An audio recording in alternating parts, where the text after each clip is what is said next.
학생 여러분 반갑습니다. 다시 오래간만에 물리과학실 이 강의하는 자리에 다시 서게 됐네요. 다시는 여기에 서지 않겠다라고 다짐을 했건만 세상이 그렇게 호락호락하지 않은 것 같습니다. 자, 어제 그 수업에 이어서 지난 시간 수업에 이어서 베이컨 이후 오늘 이성주의자 데카르트와 스피노자에 대해서 한번 수업을 진행하도록 하겠습니다. 지난 시간에 우리는 베이컨, 경험주의자, 과학, 귀납법, 뉴 아틀란티스, 과학이 발달한다면 얼마나 이상사회가 열릴 수 있을까, 과학적 유토피아를 얘기했던 돼지고기 베이컨, 오늘은 데카르트, 이성주의의 아버지로 한번 가보도록 하겠습니다. 오늘 시간이 된다면 데카르트와 스피노자 두 사람을 함께 나가도록 할게요. 데카르트와 스피노자는 어떤 큰 틀에서 사상이 매우 깊이 들어가지 않기 때문에 우리가 다룰 수 있는 부분은 그게 많지 않을 것 같습니다. 자, 이성주의와 경험주의, 지난번에 얘기했듯이 이성주의는 우리의 이성을 강조하는 측면, 소크라테스, 플라톤, 아리스토텔레스, 스토아파, 데카르트, 스피노자, 이성주의자들이고요. 경험주의자들은 인간의 어떤 감각적 경험과 쾌락을 강조하는 소피스트, 에피쿠로스, 그 다음에 프란시스 베이컨으로 이어지는 이 흐름이 되겠습니다. 자, 데카르트와 베이컨, 지난번에 간단히 설명했었죠. 이성주의자들은 수학을 좋아하고 베이컨, 밖에 나가서 관찰과 실험을 통한 과학을 좋아한다. 자, 그럼 르네 데카르트 한번 보도록 하겠습니다. 르네 데카르트 프랑스 사람이고요. 지난번에 쌤 간단히 설명했듯이 스웨덴의 크리스티나 여왕에게 수학 과외를 해주다가 새벽에 찬바람을 맞고 폐렴에 걸려서 죽은 우리 스피노자가 되겠습니다. 자, 데카르트가 되겠습니다. 데카르트는 이 한 단어만 이해하면 벌써 데카르트의 99%는 이해가 끝났다. 나는 생각한다. 고로 존재한다. 인간이 존재하는 근거는 뭐냐? I think. 인간의 위대함이 뭐냐? I think. 인간과 동물의 차이점이 뭐냐? I think. 생각한답니다. 자, 그래서 이 친구는 밖에 나가서 관찰과 실험이 아니라 이성을 통한 논리적 추론. 그렇죠? 여러분들 수학 공부 많이 하고 있지 않습니까? 이런 논리적 추론 과정을 강조하는 수학이 좋다. 이성적 추론을 통해서 수학의 질을 한번 찾고자 하는 겁니다. 그러면 여기서 큰 차이점이 하나가 있어요. 베이컨은 관찰과 실험을 통해서 지식을 얻는다면 데카르트는 그렇지 않습니다.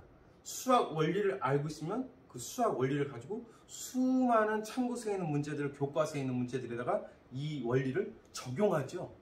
그러다 보니까 이 베이컨의 학문탐구 방법인 귀납법과 또 다른 학문탐구 방법이 나오게 됩니다.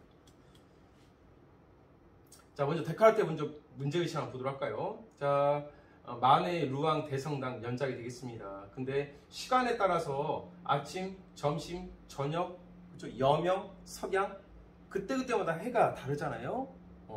그러다 보니까 그때마다 사람들이 감각적으로 바라보는 성당의 모습은 달라집니다. 그러면 내가 언제 바라보는 게 진짜 성당의 아주 확실한 모습이냐? 있을 수가 없다는 거예요. 찾기가 어렵다는 거죠. 왜? 감각적 경험으로 봐서는 매 순간 변하기 때문에. 자, 빛의 효과에 따라 겉모습이 변하는 모습을 봐라. 감각적 경험은 믿을 만한 게 못 돼. 어제 보고 오늘 보고 아침에 보고 저녁에 보는 모든 모습이 다르니까 확실성이 떨어질 수밖에 없어. 따라서 인간의 감각은 믿을 만한 게 못 된다. 그럼 인간에게 믿을 만한 것은 딱 하나밖에 없습니다. 바로 뭘까요? 냉철한 이성입니다. 자, 그래서 이 친구는 이성주의 아버지인데요. 이 친구가 강조했던 것은 연역법입니다. 자, 연역법은 좀 이따 한번 보도록 하고요. 이 친구는 수학과 같이 확실성을 가진 한번 진리를 찾아보자. 확실한 거. 아주 확실한 거. 확실하지. 수학 확실하지 않습니까? 그죠? 1 더하기 1은 2. 확실하지 않습니까? 그죠? 삼각형 내압의 합은 180도. 확실하지 않습니까? 이렇게 이 세상 전체에서도 수학과 같은 확실성을 찾고자 했던 게 바로 데카르트가 되겠습니다. 이성적 사유와 논리적 추론, 관찰과 실험이 아니에요.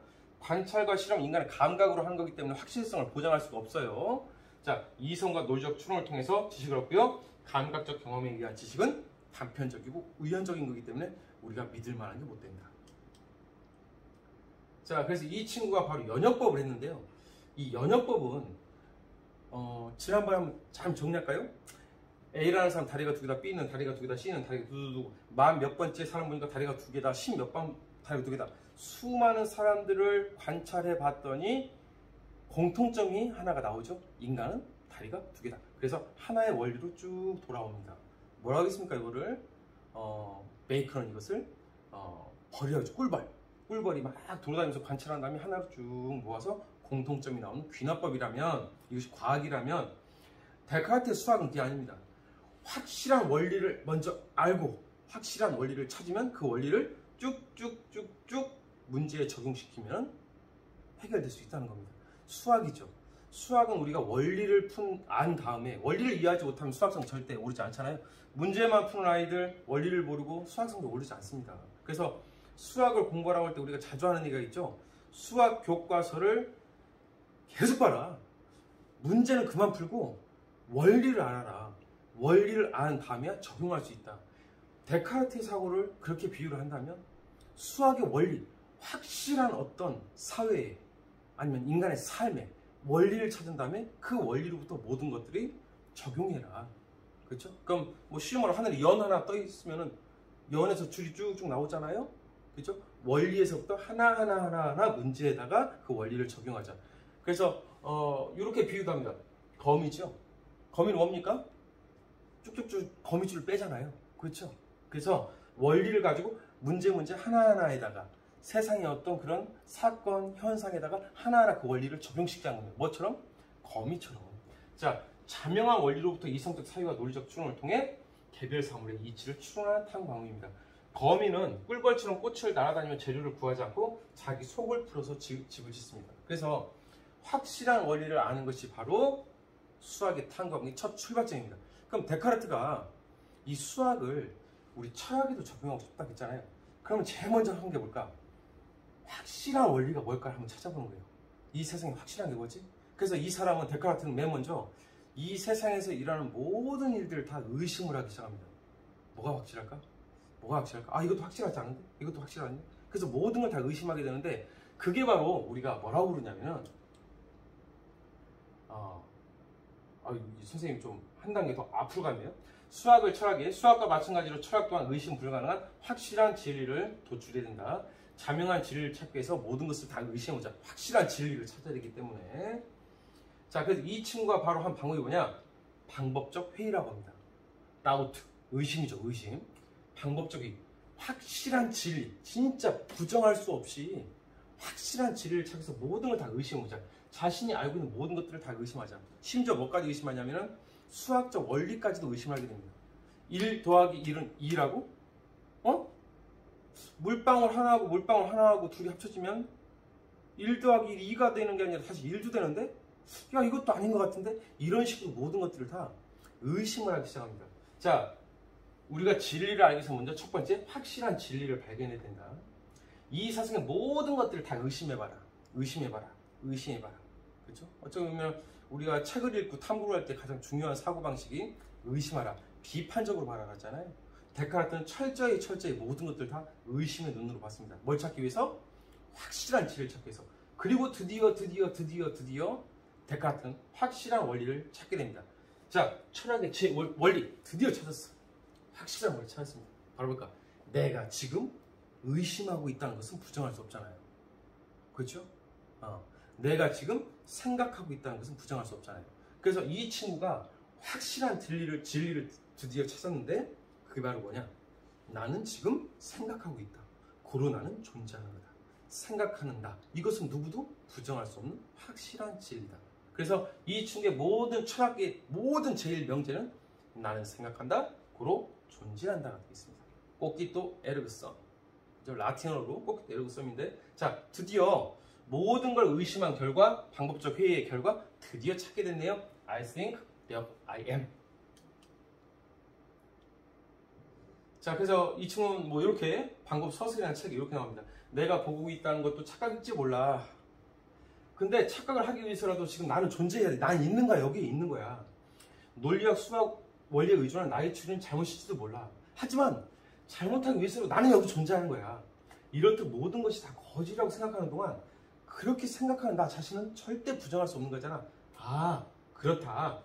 나는 생각한다. 고로 존재한다라는 이 진리야말로 이 세상에서 누구도 부정할 수 없는 아주 자명하고 확실한 진리다. 나는 이것을 철학의 제1원리로 받아들이겠다. 그래서 어떻게 보면은 데카르트의 철학을 우리가 이렇게 얘기합니다. 나는 생각한다, 고로 존재한다. 드디어 생각하는 나의 위대함을 선언하는 거예요. 중세까지의 시대가 어떻게 보면 신의 시대였잖아요. 신앙과 어떤 그런 믿음 이런 걸 강조한 시대라면 아니야. 근대를 열면서 이 친구 뭐라고 합니까? 인간은 생각한다, 고로 위대하다. I think, 나는 생각한다, 고로 존재한다. 생각하는 나의 위대함을 선언을 한 거죠. 어떻게 보면 르네상스의 베이컨이 과학을 열었다면 이 친구는 바로 인간의 위대한 이성에 대해서 선언을 하는 거예요. I think, therefore I am. 자, 저 여자 꽃기 때리고 싸움하죠? 나는 생각한다, 존재한다. 나는 생각한다, 고로 존재한다. 생각하는 인간만이 위대하다. 하지만 동물은 이성이 없죠? 그래서 데카르트는 뭐라고 하냐면 이성이 없는 동물은 죽어있는 기계일 뿐이다. 우리 치면 뭐 책에 이렇게 나옵니다. 방법 소설 책에 뭐 태엽을 돌리면 시계가 딱딱 돌아가잖아요. 모든 동물들도 그것처럼 다 기계화된 존재라는 거예요. 그래서 이 책 뭐라고 하냐면은 이 세상은 정신과 물질 두 가지로 딱 구분을 하고요. 이성을 가진 인간은 위대한 존재고요. 하지만 자연과 동물은 모두가 다 기계일 뿐이다. 생각하는 인간은 위대하고 그렇지 않은 모든 존재는 다 인간이 지배할 열등한 존재다. 심지어는 특히 동물들은 다 죽어있는 기계일 뿐이다. 따라서 인간이요 위대한 이성으로 자연을 지배해도 된다. 이런 식으로 세계를 이분법적으로 나눈 대표적인 학자가 되겠습니다. 생각하는 인간, 생각할 수 없는 열등한 동물들, 자연 모든 것들. 그래서 생각하는 위대한 인간이 이 모든 것들을 지배할 수 있는 권한을 가지고 있다. 자, 데카르트는 이로 끝입니다. 데카르트는요 수학자예요. 그럼 우리 윤리와 사상에서 왜 데카르트를 다루느냐? 바로 이겁니다. 르네상스 이성 시대를 여는 선언을 한 거죠.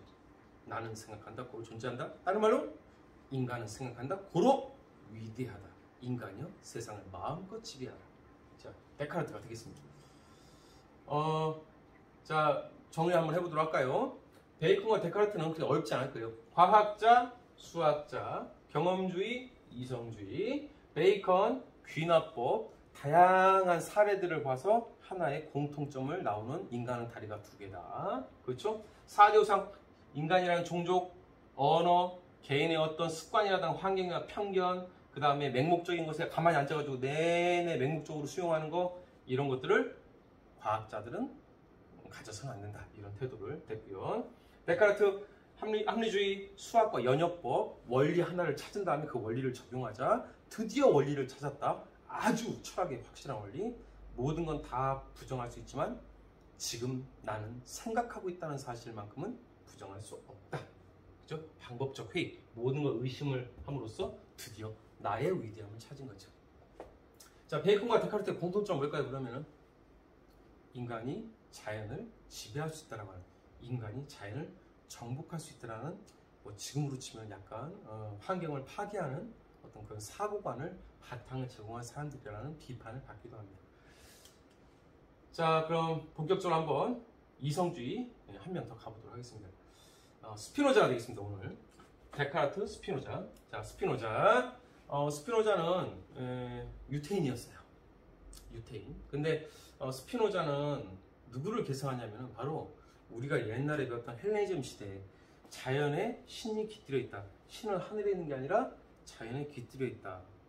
범신론을 계승한 사람이 바로 스피노자가 되겠습니다. 기독교에서는, 그리스도교에서는 신은 하늘에 계시잖아요. 그게 아니라 그 하나님이 자연에 깃들여 있다라고 주장한 스피노자. 그러면 아까 뭐라고 했어요, 선생님이? 스피노자는 유태인이라고 했잖아요. 근데 스피노자가 유태인인데 하늘에 있는 신을 부정해버린 거예요. 유대교, 그리스도교, 그렇죠? 이런 종교들은 기본적으로 하늘에 신이 있잖아요. 하늘에 계신 우리 아버지. 근데 부정을 합니다. 그저 스피노자는 집에서 파문을 당하고요. 그 마을에서 파문을 당하고 교회에서 파문을 당하고 추방을 당하게 됩니다. 이 스피노자는 추방을 당한 다음에 어디로 가게 되냐면은 지금도 마찬가지겠지만 자유, 사상과 표현과 학문의 자유가 최대한 보장되는 곳이 어디라고 하냐면 네덜란드입니다. 네덜란드의 암스테르담으로 스피노자는 가게 됩니다. 그죠? 유대교, 정통 유대교에서 아주 막 악마적인 비난을 받게 됩니다. 넌 사탄이다. 그죠? 너는 뭐 어디 막 뭐 악마의 어떤 소나기에 빠져든 너는 뭐다 막 하면서 막 온갖 비난을 다 받게 됩니다. 그리고 쫓겨나가지고 스피노자가 암스테르담에 가서 자기가 원하는 자유로운 학문을 연구하게 됩니다. 근데 먹고 살 일이 없잖아요. 그 스피노자는 암스테르담에 가서 다락방, 옥탑방, 다락방에 올라가가지고 뭘 하냐면은 안경, 렌즈를 가는 일을 합니다. 갈죠. 그리고 그거 갖다가 돈을 벌어서 먹고 사는 어떻게 보면 참 기구한, 아주 불우한, 가난한 네덜란드 삶을 이어가게 됩니다. 근데 이 유리를 갈다 보니까 유리에서 이제 그게 가루가 튀겨가지고 거의 눈이 실명 상태까지 갈 정도로 악화가 됩니다. 이 스피노자 네덜란드에서 그러면 무엇을 연구했을까? 바로 스토아에게 있던 범신론을 아주 깊숙이더라고요. 또 하나는 인간의 감정에 대해서 아주 깊이 연구를 하게 됩니다. 그래서 다락방에서 그 렌즈를 갈면서 연구를 했다 해서 이 친구를 다락방 철학자라고도 합니다. 스피노자. 오늘 보도록 할게요. 자, 스피노자를 먼저 보도록 하겠습니다. 자, 소크라테스, 플라톤, 아리스토텔레스, 스토아과 다 기억이 난지 모르겠습니다. 상기하시고요. 여기서 데카르트, 나는 생각한다, 바로 존재한다. 모든 걸 다 의심해라. 진짜 확실한 원리를 찾기 위해서 찾았다. 나는 생각한다, 바로 존재한다. 그 다음에 이성주의가 바로 스피노자입니다. 스피노자가 딱 보인다. 스피노자다. 그러면 어떤 생각이냐면 다락방에서 팔짱을 끼고 세상을 쫙 내려다보는 그 모습만 생각하면 돼요. 아하, 스피노자 다락방에서 딱 끼고 세상을 내려다보고 있구나. 왜 세상 왜 내려다봤을까? 신은, 하나님은 저 위에 계신 게 아니라 내가 보는 자연 속에 다 신이 깃들어 있는 거예요. 그렇죠? 이렇게 이해를 하면 되겠습니다. 자, 내일 지구의 종말이 오더라도 난 한국에 사과나무를 심겠다. 요 구절만 이해한다면 오늘 스피노자는 100% 이해하는 거다. 이 구절이 스피노자가 했다는 설도 있고 스피노자가 아닌 다른 사람들이 뭐 했던 얘기다라는 설도 있지만 이 구절만 기억한다면 스피노자 사상이 100% 여기 적용이 될 수 있습니다. 내일 지구의 종말이 온다는 것은 이미 다 결정되어 있는 일이야. 자연의 신이 깃들여 있지요. 신의 섭리에서 모든 것들은 다 이미 결정돼서 운명, 그죠? 데스티니, 다 운명으로 다 결정되어 있습니다. 그럼 내일 지구의 종말이 온다는 사실을 내가 알고 있다면 막을 수 있는 방법이 있을까 없을까? 없어요.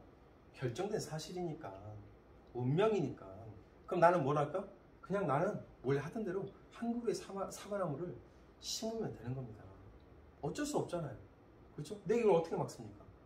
이 논리를 우리는 한번 접해봤죠? 바로 헬레니즘의 스토아파, 부동심. 어쩔 수 없잖아, 부동심. 뭐 남편이 전쟁에 나가서 죽었다고? 부동심. 그죠? 뭐 이번에 모의고사 성적이 떨어졌다고? 내가 그걸 되돌릴 수 없잖아요. 부동심. 자, 이 스토아파의 결정론적 세계관, 범신론적 세계관을 계산한 게 바로 누구다? 스피노자다. 스피노자는 요 정도만 알아도 거의 된 겁니다, 여러분. 자, 우리가 이제 재미난 영화 하나 보도록 할게요. 마이너리티 리포트가 되겠습니다. 원래는 수업을 하게 되면 이 영상을 조금 보여주려고 했는데 우리가 지금 원격 수업을 하기 때문에 저작권상 선생님 이렇게 있습니다.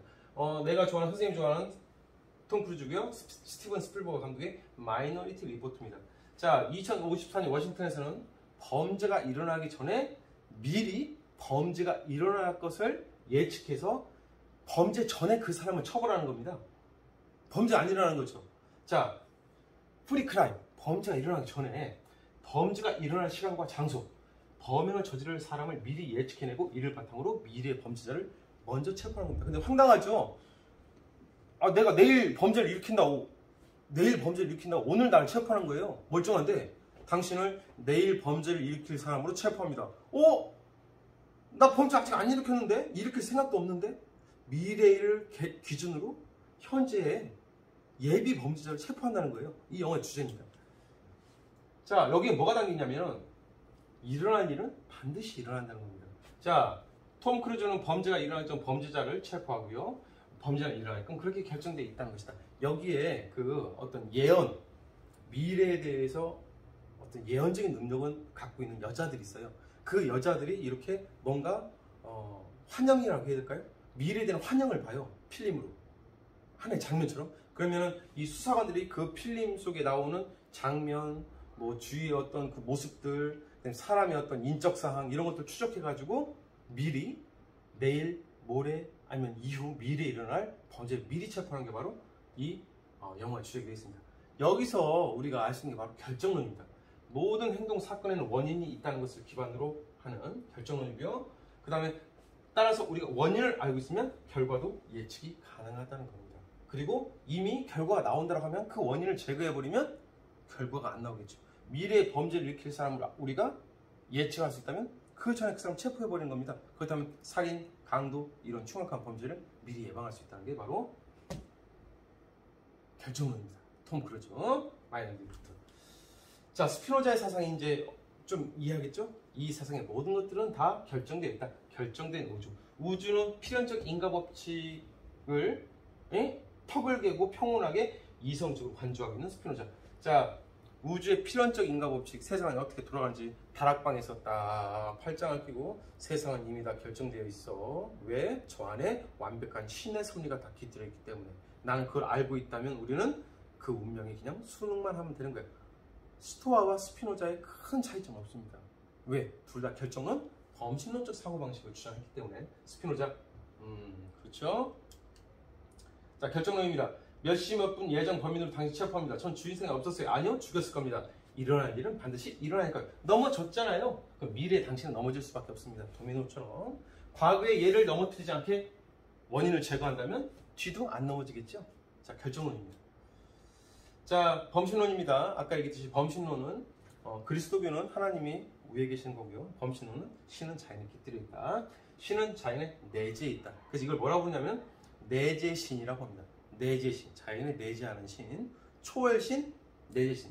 우주 자연은 거대한 기계처럼 그 뭡니까? 쳇바퀴가 이렇게 맞물려 들어가잖아요. 이렇게 그 뭐라고 합니까? 이거 뭐라고 하죠? 이렇게 바퀴 이렇게 짝짝짝 맞물려 이렇게 돌아가잖아요. 따라서 원인과 결과에 따라서 이 세상은 기계처럼 짝짝짝짝짝 돌아간다.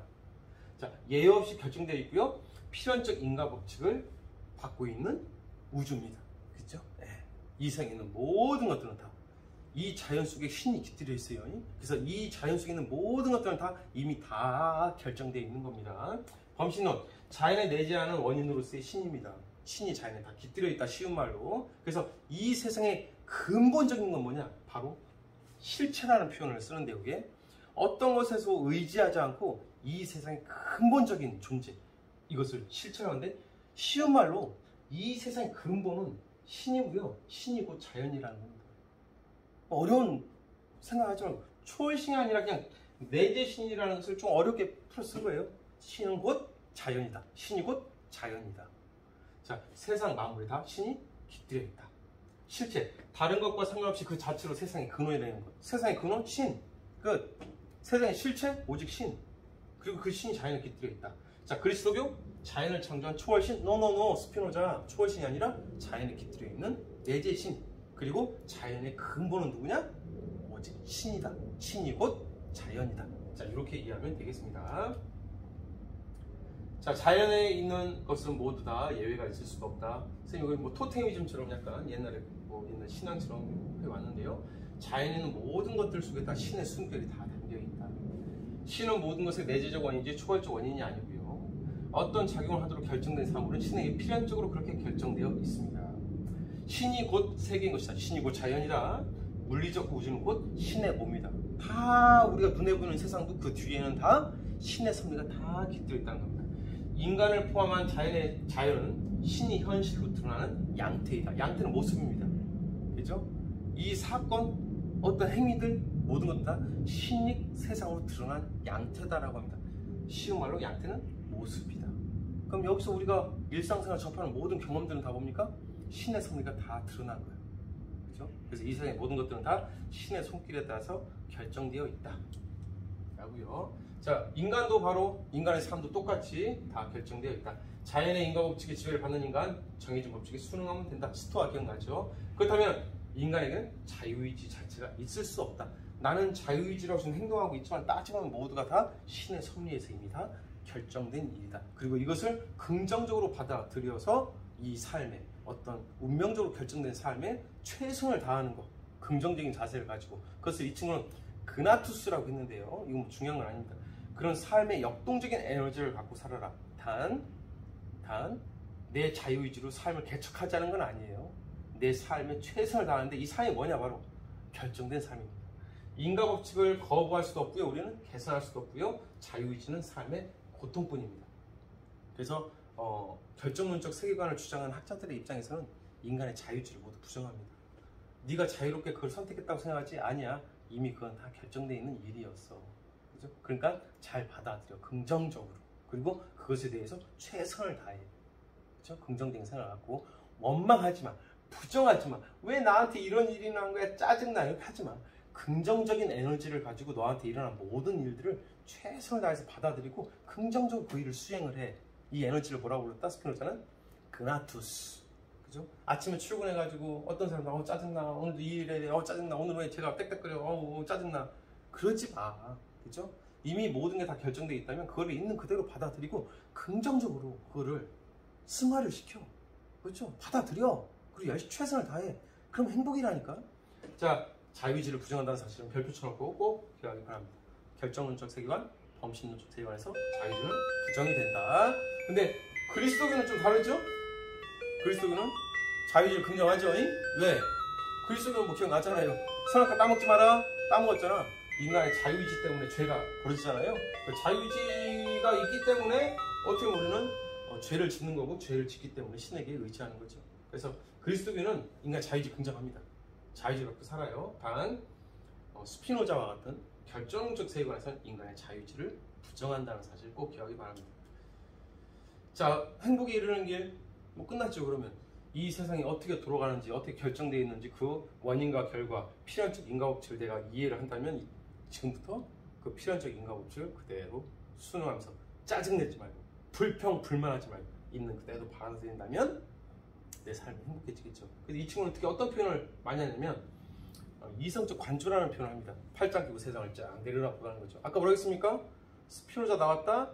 다락방에서 팔짱을 끼고 세상을 쫙 내려다보는 사람 얼굴은 평온합니다. 세상이 돌아가는 인과법칙을 알고 난 거기 순응만 할 거야. 긍정적입니다. 그죠? 신에 대한 어떤 사랑? 필연적 인과법칙을 내가 알아야 되니까 이성적으로 다 알아야 되니까 관조하면서 지적인 사랑을 강조합니다. 하늘에 계신 우리 아버지에 대한 기독교적인 초월신에 대한 신앙이 아니라 이 친구는 지적인 사랑을 강조하는 거예요. 왜? 신은 자연에 깃들어 있으니까 세상을 보면서 다 이해를 하는 거죠. 세상의 원리는 이렇게 돌아가는 거구나. 아, 신의 섭리가 이렇게 깃들어 있구나. 지적인 사랑이고요. 자연은 필연적 인과법칙으로 결정되어 있다는 것을 이성으로 깨닫고 이성을 통해서 모든 삶의 궁극적인 원인과 질서를 내가 알고 있다면 이제부터 그 운명에 순응만 하면 되겠습니다. 그리스도교와 달리 신의 은총이 아니라 신의 섭리를 이해하고 지적인 사람, 알고 자연법칙 알고 그렇게 살고자 하는 인간의 노력을 강조합니다. 하늘에 계신 신이 아니라 자연에 깃들어 있는 신을 내가 딱 팔짱을 끼고 이성으로 딱 이해를 하고 거기에 순응할 수 있다면 인간의 행복이 찾아온다. 단 이것이 절대 결정되었다 해서 우리가 주저앉아서 울라는 건 아니에요. 그죠?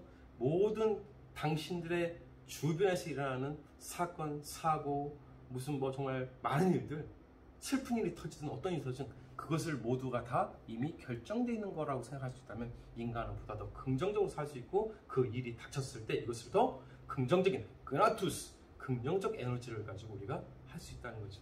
자, 스피노자 되겠습니다. 오! 코끼리, 그죠? 이렇게 세상을 관조하고 있네요. 이성적으로 딱 팔짱 끼고, 그렇죠? 자, 필연적 인과법칙으로 결정되어 있는 자연을 관조하는 인간, 나는 인간의 행위에 웃거나 울지 않는다. 웃거나 울지 않아요. 또한 증오하지도 않습니다. 다만 이성으로 딱 이해하려고 노력할 겁니다. 이 친구 보세요. 스피노자 항상 같은 모습 선생님 지금 얘기하고 있죠?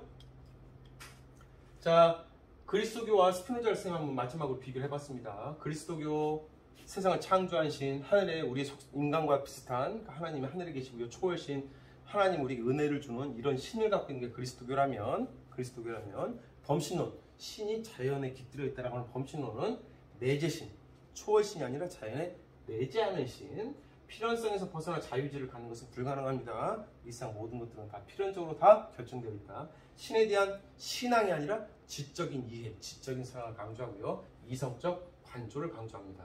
단 신의 어떤 섭리를 다 이해한다면 행복할 수 있겠죠. 신의 섭리를 이해할 수 있다면 행복이 올 수가 있다. 자, 그리고 이 세상에서 가장 세상의 근본은 누구냐? 실체는 이 자연에 깃든 신이다. 그렇죠? 그리고 이 세상에 있는 모든 사건과 눈에 보이는 물건들은 다 신이 세상으로 드러난 양태다. 모습이다. 이렇게 이해를 하면 되겠습니다. 자, 교부와 스콜라, 스피노자 모두 행복한 삶을 신을 통해 가능하다고는 보았으나 그리스도교는 하늘에 계신 인격신의 은총을, 은혜를 강조했고요. 스피노자는 신의 섭리를 파악하고 이성으로 파악하고 순응하는 인간의 노력을 강조한 차이점을 가지고 있습니다. 자, 여기까지 오늘 스피노자를 배웠습니다. 여러분들 좀 이해하기가 좀 어려웠을지 모르겠지만 아까 오늘 2명 배웠던 사람, 첫 번째 밖에 나가지 않고 의자에 앉아서 의심하고 계속 의심하고 아하 나는 생각한다 고로 존재한다. 의심할 수 없는 확실한 진리를 찾아 데카르트 나는 생각한다 고 존재한다. 자, 두 번째 팔짱 끼고 세상을 다락방에서 네덜란드 암스테르담에서 세상을 내려다보고 있는 스피노자. 내일 지구의 종말이 온다고? 알고 있어.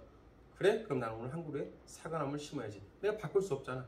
이 세상의 모든 일들은 이미 다 결정되어 있기 때문에 내가 바꿀 수가 없어. 인간의 자유의지? 없는 거야. 따지고 보면 자유의지라고 하는 건 자유의지가 아니야. 이미 다 결정되어 있는 거거든. 자, 요 2명 오늘 기억을 하고요. 데카르트와 스피노자 수업을 여기서 마치도록 하겠습니다. 자, 수고하셨어요 여러분.